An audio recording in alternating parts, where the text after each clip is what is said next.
கூட இருந்தார். அவர் மிக எல்லாவற்றிலும் செழிப்புற்று இருந்தார். Question. Hello, a question. ஒரு கேள்வி உங்களுக்கு. Who bought whom? யார் யாரை விலைக்கு வாங்கினது? Potiphar bought Joseph. யோசேப்பை போத்திபார் விலைக்கு வாங்கினார். Joseph is bought as a slave. யோசேப்பை அடிமையாக அவர் விலைக்கு வாங்கினார். Praise the Lord. நன்றி இயேசு. Hallelujah. Hallelujah. Everybody is giving me a signal. எல்லாரும் எனக்கு ஏதோ ஒரு சைன் கொடுத்துட்டு இருக்காங்க. Hallelujah. ஹalleluya. Just give me 5 more minutes. 5 நிமிஷம் கொடுங்க. இப்ப We'll just study this and then we close down. இந்த இறைவாக்கை பார்த்துவிட்டு நாம் இந்த அமர்வை நிறைவு செய்வோம். Now, who is having money? Joseph is having money or is a merchant is having money? யார்கிட்ட பணம் இருந்தது? யோசேப்பு கிட்டயா அல்லது அவரை விலைக்கு வாங்கிய வியாபாரியிடமா? But whom did God call prosperous? யார் ஆசீர்வதிக்கப்பட்டவர் என்று சொல்லி கடவுள் அழைத்தார்? Now when Joseph in that situation had to be absolutely naked, not even one cloth on his body. அந்த நேரத்தில் அந்த அடிமையாக இருந்த யோசேப்பின் உடல்ல ஒரு ஆடை கூட அவனுக்கு இருக்கவில்லை. Because when a slave is bought, the merchant will check him totally that he doesn't buy any defective slave. ஒரு அடிமை விலைக்கு வாங்கும்போது அவனை முழு நிர்வாணமாக்கி அவங்ககிட்ட எதுவும் ஊனமோ குறையோ இல்லை என்று கண்டுபிடித்து அப்புறம் தான் விலைக்கு வாங்குவாங்களாம். Praise the Lord. Praise the Lord. So when he has got no money, no clothes, no food, nothing at all, yet God is calling him prosperous.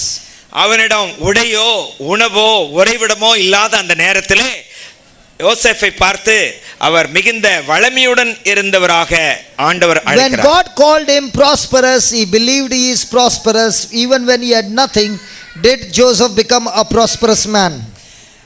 கடவுள் அழைத்தபடி அவர் தன்னையே வளமையுள்ள ஒரு மனிதராக எண்ணிக்கொண்டதால் அந்த வாக்குறுதியின்படியே அவர் வளமை பெற்றவர் ஆனார். Yes or no? உண்மையா இல்லையா? Now, if you call yourself prosperous from today, because God has called his children prosperous, and you call yourself today prosperous, won't you become prosperous in the future? உங்களை குறித்து வளமையானவர்கள் என்று நீங்கள் அழைத்துக் கொண்டீர்கள் என்றால் உங்களுடைய வருங்காலத்திலே நீங்கள் வளமையை பெற்றுக்கொள்ள மாட்டீர்களா? What are you calling yourself?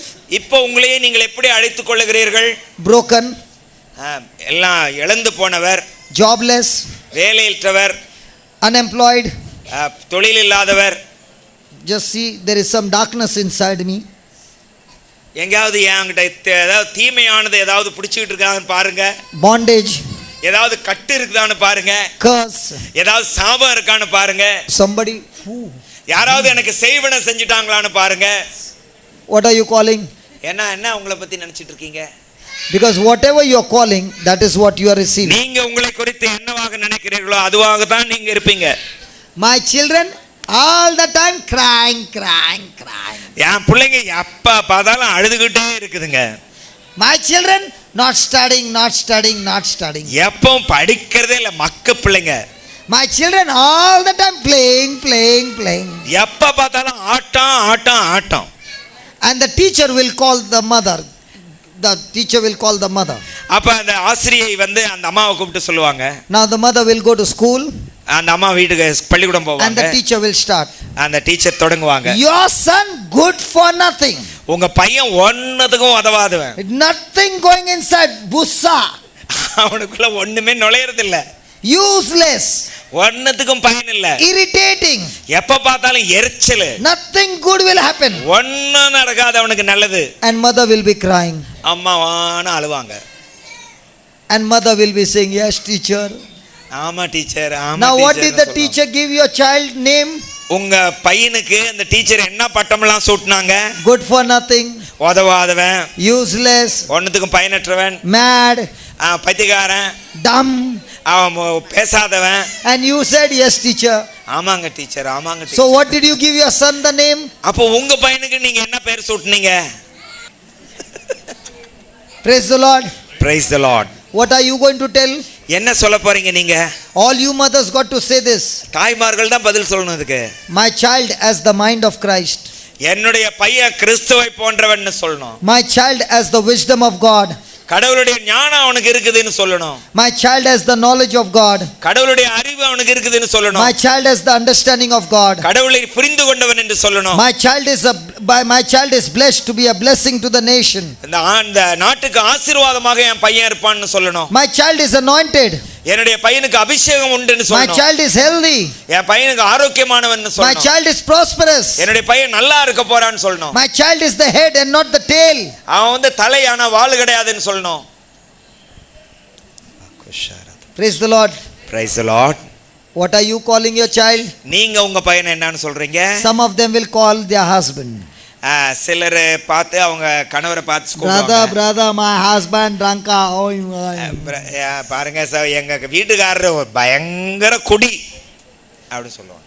Every day drinking, ஒவ்வொரு நாளும் போட்டுக்குவாரு, coming swinging, ஆடிட்டே வருவாரு, and then falling, உளுந்து எந்திரிப்பாரு, and then vomiting. அதுக்கப்புறம் வாந்தி வேற எடுப்பாரு. Now if you call your husband a drunkard, all his life he will be a drunkard. நீங்க அவரை குடியன் என்று சொன்னா உங்க வாழ்நாள் எல்லாம் குடிச்சிட்டு தான் இருக்க போறாரு. Call your husband anointed by God. அவரை நீங்க ஆசீர்வதிக்கப்பட்டவர்னு சொல்லி கூப்பிட்டு பாருங்க. Call your husband a mighty evangelist. நல்ல ஒரு நற்செய்தியாளர்னு சொல்லி பாருங்க. Call your husband a person who is rooted in the word of God. இறை வார்த்தையில ஆழ்ந்திருப்பவர் என்று சொல்லி பாருங்கள். Call your husband a doer of the word. இறை வார்த்தையின்படி வழி நடப்பவர் என்று சொல்லுங்கள். Call your marriage blessed. எங்களுடைய திருமணம் ஆசீர்வதிக்கப்பட்டது என்று சொல்லுங்க. Call your marriage anointed. எங்களுடைய திருமணத்திலே அபிஷேகம் உண்டுன்னு சொல்லுங்க. Because whatever you call, நீங்க என்னென்ன சொல்றீங்களோ அதெல்லாம் that you shall be. உங்களுக்கு கிடைக்கும். So baby, are you blessed? நீங்க ஆசீர்வதிக்கப்பட்ட You got a fantastic job. உனக்கு ஒரு நல்ல வேலை இருக்கா? You are anointed. நீங்க ஆசீர்வதிக்கப்பட்ட Your marriage is blessed. உங்க திருமணம் By faith, ஆசீர்வதிக்கப்பட்டது. you might not be married. You are married? No. I am blessed. My marriage is blessed. My children are blessed. My all. Now what are you calling? You are calling things by faith. விசுவாசத்தின் அடிப்படையிலே உங்களை குறித்து நீங்கள் சொல்லிக் கொள்கிறீர்கள். Now what do you call this? A laptop. What do you call this? Projector. What do you call this? Table. What do you call this? Mic. So everything has got a name. ஒவ்வொன்றுக்கும் ஒரு பெயர் உண்டு. இதுக்கு ஒரு பேரு, அதுக்கு ஒரு பேரு, இதுக்கு ஒரு பேரு, இதுக்கு ஒரு பேர் இருக்குது. So when you call yourself bondage, you will become and go into bondage. எனக்கு கட்டு உண்டு என்று சொல்லிக் கொண்டால் உங்களுக்கு கட்டு இருந்துரும். Have you heard some people saying I am scared? எனக்கு எப்ப பார்த்தாலும் பயம் அப்படினு சொன்னீங்கனா you can't even do yaar. Do nicely no. I am scared. ஐயோ எனக்கு பயமா இருக்குது அப்படி அப்படி கையை ஆட்டிட்டு சொன்னீங்கனா அப்படிதான் நீங்க இருப்பீங்க. Okay. Okay, I will do like this here. Praise the Lord. Praise now the Lord. When you are saying I'm scared, will you be scared? நான் பயந்தாங்குள்ளின்னு சொல்லும்போது நீங்க பயந்தாங்குள்ளியா இருப்பீங்களா? The Bible says let the weak say I'm strong. பலவீனமானவன் தன்னையே பலசாலி என்று சொல்லிக் கொள்ளட்டும் என்று இறைவாக்கு சொல்லுகிறது. The Bible says let the weak say I'm strong. இறைவாக்கு சொல்லுகிறது பலவீனத்தில் இருப்பவன் நான் பலசாலி என்று சொல்லிக் கொள்ளட்டும் என்று. Let the poor say I'm rich. ஏழை தன்னை பார்த்து எனக்கு எல்லா வளமை உண்டு என்று சொல்லிக் கொள்ளட்டும் என்று சொல்லுகிறது. What are you saying? நீங்க என்ன சொல்றீங்க உங்களை பத்தி? I'm weak. நான் ஒரு பலவீனமானவன். I'm fat. நான் குண்டா இருக்கிறேன். If you call yourself fat, you are becoming. Don't take her on the cable. On the video, don't take her, brother. இல்ல எடுக்காதீங்க. No. Praise the Lord. Praise the Lord. Hallelujah. Hallelujah. Now did you get your mistakes? Nobody likes me. Nobody loves me. Everybody hates me. I am good for nothing. I am lonely. I am depressed. I am going to commit suicide. You call yourself, you will go and commit suicide. நான் ஒன்றுத்துக்கு உதவாதவன், எனக்கு ஒன்று தனியாக இருக்கிறேன், எனக்கு யாரும் இல்லை, என்னை யாருமே என்னை சட்டை பண்ணிக்கிறது இல்லை, நான் செத்து போலான்னு இருக்குது இப்படியெல்லாம் சொன்னீங்கன்னா அதே மாதிரி ஆடுவோம். Praise the Lord. Praise the Lord. Did we learn something? ஏதாவது நாம கற்றுக்கொண்டோமா பயனுள்ளவற்றை? Did we learn something? So please, what are you going to call yourself from now on? இப்பிருந்து உங்களை குறித்து நீங்கள் என்னவென்று சொல்லிக் கொள்ள போகிறீர்கள்? Will you call yourself Lord heal me, heal me, heal me? When you are saying heal me, that means I'm sick, that's why you heal me. I'm sick, heal me. I'm sick, heal me. So what are you going to call yourself? I am the healed. நான் சுகமானவன் என்று உங்களே சொல்லிக் கொள்ள போறீங்களா? இல்ல ஆண்டவரே என்னை சுகப்படுத்தும், என்னை சுகப்படுத்தும், நான் நோயாளி, என்னை சுகப்படுத்தும்னு சொல்லிட்டு இருக்க போறீங்களா? Okay. Today, are you going to do one homework? I'm going to give you one homework. ஒரு வீட்டு பாடம் கொடுக்கலாம். They are going to be nuns in the future. Get her on the video. Get that one. அது mother கிட்ட அனுப்பிட வேண்டியதான் அந்த சிடியை. They are going to become nuns, and now only I'm saying, will you do the homework? No, I will not do.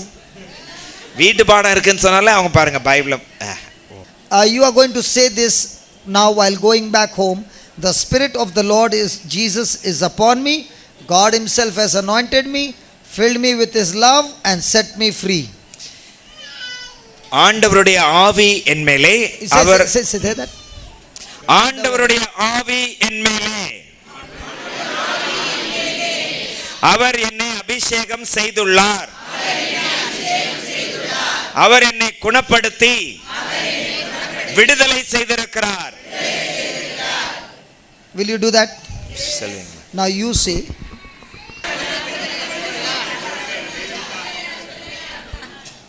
The last one. Praise the Lord. Okay, if you do this homework continuously for half an hour, okay, before going to sleep, half an hour, you say this. I promise you tonight you will have a visitation from Jesus. இந்த வார்த்தைகளை நீங்கள் உண்மையா கடைபிடிச்சீங்கன்னா ஒரு அரை மணி நேரமாவது இன்று இரவே இயேசு ஆண்டவர் உங்களை சந்திப்பார். Tomorrow you will come and give me the testimony how beautifully you had a beautiful night with Jesus in your sleep. உங்களுடைய உறக்கத்திலும் ஆண்டவர் உங்களுக்கு நன்மை செய்ய உங்களை தேடி வந்து சந்தித்தார் என்று நாளைக்கு நீங்க சாட்சி சொல்ல வருவீங்க. Remember, the words coming out of your mouth are spiritual containers. The Spirit of God will take that word and bring it to manifestation in your life. உங்களுடைய வாயிலிருந்து வரும் இந்த வார்த்தைகள் தனக்குள் ஆவியின் ஆற்றலை கொண்டிருக்கிற பெட்டகங்கள்.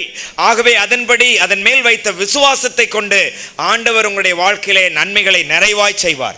So I took 25 minutes extra of yours. உங்களுடைய நேரத்துல 25 நிமிஷம் அதிகப்படியாக எடுத்துக்கொண்டோம். So am I forgiven now? எங்களை மன்னிச்சிட்டீங்களா? Am I forgiven? என்னை மன்னித்து விட்டீர்களா? என்ன சொல்லவே மாட்டேன். What about the doctor? Doctor மன்னிச்சிட்டீங்களா? Have you forgiven me? Yes or no? That means they were angry. That's why they can forgive us. Yeah. You understand? முதல்ல you were angry. That's why you have now forgiven us.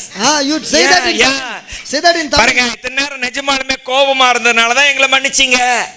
Praise the Lord. Let's make the Praise closing. the Lord. Make the closing. Yeah. இறுதி ஜெபத்தை சொல்லுவோம். எல்லாரும் எழுந்து நிற்போம். அதிசயங்கள் செய்கிறவர் என்றும் நமக்குள் இருக்கிறார். அற்புதங்கள் செய்கிறவர் என்றும் நமக்குள் வசிக்கிறார். அதிசயங்கள் செய்கிறவர் என்றும் நமக்குள் இருக்கிறார். அற்புதங்கள் செய்கிறவர் என்றும் நமக்குள் வசிக்கிறார். தண்ணீரை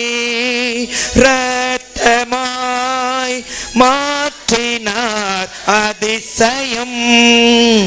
எகிப்து தண்ணீரை இரத்தமாய் மாற்றினார் அதிசயம். வெறும் தண்ணீரை திராட்சரசமாய் மாற்றினார் அதிசயம். வெறும் தண்ணீரை திராட்சரசமாய் மாற்றினார் அதிசயம். அதிசயங்கள் செய்கிறவர் என்றும் நமக்குள் இருக்கிறார். அற்புதங்கள் செய்கிறவர் என்றும் நமக்குள் வசிக்கிறார். இயேசு ஆண்டவரே, அற்புதங்களின் ஆண்டவரே, அதிசயங்களை செய்கிறவரே, எங்கள் மேல் மனதுருக்கம் உள்ளவரே, எங்களை தேடி வந்து தேற்றிய நல்ல ஆயனே, இன்று நாள் முழுவதுமாக உம்முடைய அருள் வார்த்தைகளில் நாங்கள் நிலைத்து நின்றால் உண்மையில் உம் சீடராக இருப்போம் என்றும் உண்மையை அறிந்தவர்களாய் இருப்போம் என்றும் அந்த உண்மையால் விடுவிக்கப்பட்டவர்களாய் இருப்போம் என்று வாக்களித்தீர். உம்முடைய வாக்கு மாறாத இந்த அமுத மொழிகள் எங்களுடைய வாழ்வை இன்று மாற்ற தொடங்கிவிட்டது என்று சொல்லி உமக்கு நாங்கள் நன்றி செலுத்துகிறோம். இயேசுவே உமக்கு நன்றி சொல்லுவோமா? இயேசுவே உமக்கு நன்றி. இந்த இறைவார்த்தையின் உள்ளடக்கத்தை குறித்து, விசுவாசத்தை குறித்து, உங்களுடைய எண்ணம் போல் உங்களுக்கு வாழ்வு நான் வழங்குவேன் என்று சொல்லி ஆண்டவரில் உன் மகிழ்ச்சியை தேடு, உன் நெஞ்சம் நாடுவதை அவர் உனக்கு தருவார் என்ற வாக்குறுதியின்படி எங்களுக்கு இந்த அற்புதங்களை நிகழ்த்தி காட்டியதற்காக உமக்கு நாங்கள் நன்றி செலுத்துகிறோம். ஆண்டவரே, எங்களுக்காகவும் நாங்கள் யார் யாருக்காக ஜெபிக்க இங்கு வந்தோமோ அவர்களுக்காகவும் இன்னும் எங்களுடைய மக்கள் எல்லாருக்காகவும் எங்களை நீர் கருவிகளாக பயன்படுத்த போவதற்காக விடுதலையை பெற்றேன், அந்த பெற்றுக்கொண்டதை நான் வழங்குவேன் என்று சொல்லி ஒரு புதிய உற்சாகத்தையும் நான் உமக்கென்று பணிபுரிய முன்வருகிறேன் இதோ என்று சொல்லவும் எங்களுக்கு வாய்ப்பளித்தீரே, உமக்கு நன்றி ஆண்டவரே. இந்த நாட்களை பயனுள்ள நாட்களாக மாற்ற உம்முடைய அன்பின் கருவியாக நீர் கொண்டு வந்து சேர்த்த நம்முடைய அருமை சகோதரர் ஜான்சனுக்காக உமக்கு நாங்கள் நன்றி செலுத்துகிறோம். அவரை ஏற்பாடு செய்த இந்த எல்லா காரியங்களும் ஒழுங்கு செய்த இந்த நாகர்கோவில் பகுதி குழுவினர் அனைவருக்குமாக உம்முடைய திருப்பெயரால் நாங்கள் வாழ்த்தையும் நன்றியும் தெரிவித்துக் கொள்கிறோம். ஆண்டவரே, உமக்கு நன்றி. உம்முடைய அற்புத கருவிகளை உம்முடைய வல்லமைகளால் நிரப்பும் ஆண்டவரே. வரங்களாலும் கொடைகளாலும் கனிகளாலும் நிறைந்தவர்களாக அவர்கள் எழுந்து பிறகு ஆசிக்க செய்தவர்களும் ஆண்டவரே, நீர் ஆபிரகாமுக்கு கொடுத்த வாக்குறுதியை எங்களுக்கும் கொடுத்து நான் இல்லாததை தன்னுடைய சொல்லால் இருக்க செய்கிற ஆண்டவர் மேல் நம்பிக்கை வைத்திருக்கிறேன் என்று சொல்லி வெற்றி வாழ்க்கை வாழ எங்களை வழி நடத்தும்படியாக உம்முடைய திருக்கரங்களிலே எங்களை வைத்து உம்முடைய ஆசிரை நாங்கள் நன்றி சொல்லி பெற்றுக் கொள்கிறோம். எங்களுக்காக பரிந்து பேசுகிற தாய் மரியே, எங்களோடு இருக்கிற இயேசு ஆண்டவரே, எங்களுக்கு துணை நிற்கிற தூய ஆவியானவரே, உங்களுடைய துணையோடு எங்கள் அருமை தந்தையின் கரங்களிலிருந்து சகல நன்மைகளையும் ஆசீர்வாதங்களையும் ஆறுதலையும் நாங்கள் இன்று பெற்றுக்கொண்டு நன்றி சொல்லி செல்கிறோம். நல்ல பிதாவே, ஆமென், ஆமென், ஹல்லேலூயா, ஹல்லேலூயா, ஹல்லேலூயா. கைகளை உயர்த்தி சொல்லுவோம். ஹல்லேலூயா, ஹல்லேலூயா. Thank you Jesus, thank you Lord. நன்றி ஆண்டவரே, போற்றுகிறோம், உம்மை புகழ்ந்து ஆராதிக்கிறோம், நன்றி சொல்லி போற்றுகிறோம். நன்றி இயேசுவே. Thank you Jesus.